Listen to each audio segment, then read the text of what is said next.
दोस्तों, अस्सलामु अलैकुम वरहमतुल्लाहि वबरकातुहू। मैं जानता हूँ आपसे वादा था कि हम अम्र बिल मारूफ व नही अनिल मुनकर के दूसरे पार्ट को लेकर बात करेंगे, लेकिन गुज़िश्ता दिन एक ऐसा वाक़या मेरे साथ पेश आया जिसके बाद मैंने ये समझा कि ज़रूरी है कि मैं इस टॉपिक पर बात करूँ और इस टॉपिक के ऊपर रोशनी डालूँ। ये मौजू एक ऐसा मौजू है जिसके ऊपर इस्लाम ने बहुत ज़्यादा ज़ोर दिया, और अगर मैं ये कहूँ कि आपकी जन्नत और जहन्नुम का फ़ैसला इस मौजू के अंदर छुपा हुआ है तो शायद ये गलत ना होगा।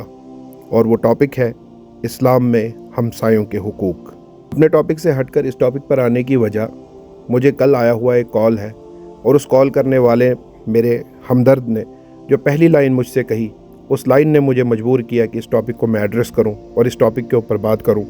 और उसने कॉल करते ही मुझे कहा कि भाईजान, आज मुझे समझ आया इस्लाम में हमसायों के हुकूक इतने ज़्यादा क्यों हैं। और फिर जो बात हुई वो आपस की बात है, लेकिन इस एक लाइन ने मुझे सोचने पर मजबूर कर दिया कि वाक़ईतन हम इस हकीकत से कितना दूर जा चुके हैं। आज हमारा हमसाया हमारा हमसाया नहीं बल्कि कंपटीशन बन गया है। हमसाये के बच्चे हमारे बच्चों के लिए कंपटीशन है कि उनसे ज़्यादा मार्क्स लाने हैं। हमसायों का मकान हमारे लिए कंपटीशन है कि उनसे ऊंचे ऊंचे मकान बनाने हैं। हमसाये की गाड़ी हमारे लिए कंपटीशन है कि उससे अच्छी गाड़ी में हमें घूमना है। हमसाये का लिबास, रहन सहन हमारे लिए कंपटीशन है कि हमारा रहन सहन, हमारे स्टैंडर्ड्स उनसे ऊंचे होने चाहिए। क्या हमें याद भी है कि हमसाये का क्या हक है, हमसाये के क्या हुकूक हैं? याद तो छोड़िए, क्या हमें मालूम भी है कि हमसाये के क्या हुकूक हैं? प्यारे आका सल्लल्लाहु अलैहि वसल्लम ने हमसायों के बारे में क्या हुक्म फरमाया है?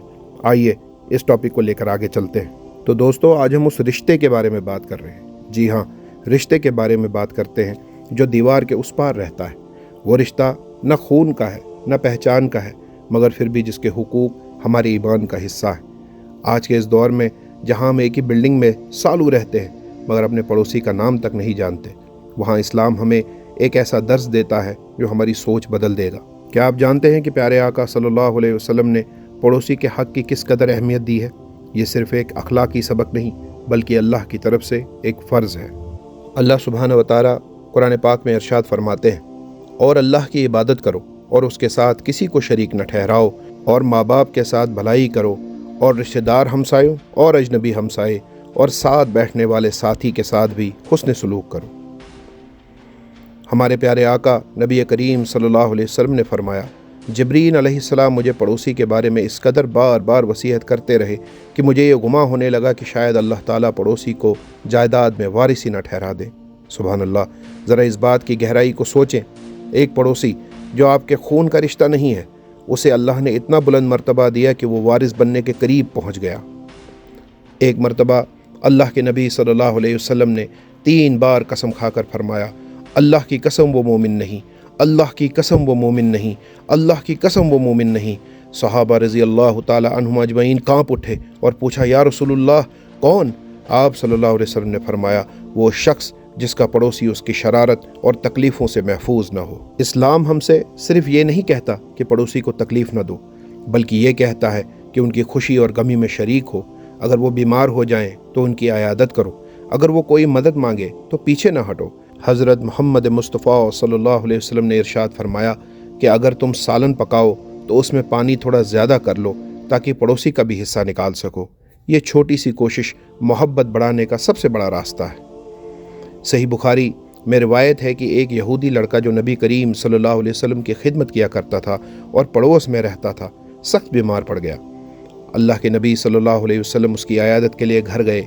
आप सल्लल्लाहु अलैहि वसल्लम उसके सराहने बैठ गए और बड़ी नरमी से पूछा, इस्लाम कबूल कर लो। उस लड़के ने अपने बाप की तरफ देखा। उसके बाप ने नबी करीम सल्लल्लाहु अलैहि वसल्लम को मुखातिब करते हुए कहा, अबुल कासिम सल्लल्लाहु अलैहि वसल्लम की बात मान लो। वो लड़का मुसलमान हो गया। जब आप सल्लल्लाहु अलैहि वसल्लम बाहर आए तो आपकी आंखों में खुशी थी और फरमाया, शुक्र है उस अल्लाह का जिसने इस बच्चे को जहन्नुम की आग से बचा लिया। यह है वो अखलाक जो दुश्मनों के भी दिल को मौम कर देता है। प्यारे नबी करीम सल्लल्लाहु अलैहि वसल्लम का फरमान है, वो शख्स मोमिन नहीं जो खुद तो पेट भर कर खाए मगर उसका पड़ोसी उसके पहलू में भूखा सोए। आज हम अपने दोस्तों के साथ महंगी होटलिंग करते हैं, मगर क्या हमें खबर है कि हमारी दीवार के पीछे रहने वाला मज़दूर आज खाली पेट तो नहीं सोया? हमारी फ्रिज भरी हों और पड़ोसी के बच्चे भूखे हों तो हमारी नमाज़ें और हमारे हज किस काम के? इस्लाम हमें पड़ोसी की प्राइवेसी और उनकी राहत का इतना ख्याल रखने का हुक्म देता है कि हम अपने घर की दीवार भी उनकी इजाज़त के बगैर इतनी ऊंची नहीं कर सकते कि उनकी हवा या धूप रुक जाए। आज हम बड़ी बड़ी इमारतें खड़ी कर देते हैं, पड़ोसी के सहन में झांकते हैं या फिर उनकी खिड़कियों के आगे दीवार खड़ी कर देते हैं। इस्लाम में ये सख्त मना है। प्यारे आका सल्लल्लाहु अलैहि वसल्लम ने फरमाया कि पड़ोसी की इजाज़त के बगैर अपनी इमारत उनसे ऊंची न करो। मेरा आपसे सवाल है, क्या आप जानते हैं कि पड़ोसी की हद कहाँ तक है? सहाबा इकराम रज़ी अल्लाह ताला अजमईन ने बताया कि हर तरफ से 40 घर आपके पड़ोसी हैं। आज हम कहते हैं हमें क्या लेना देना, मगर इस्लाम कहता है कि ये 160 घर, हर तरफ से 40 आपकी जिम्मेदारी हैं। अगर हर कोई अपने 40 घरों का ख्याल रखने लगे तो पूरा शहर एक खुशहाल ख़ानदान बन जाएगा।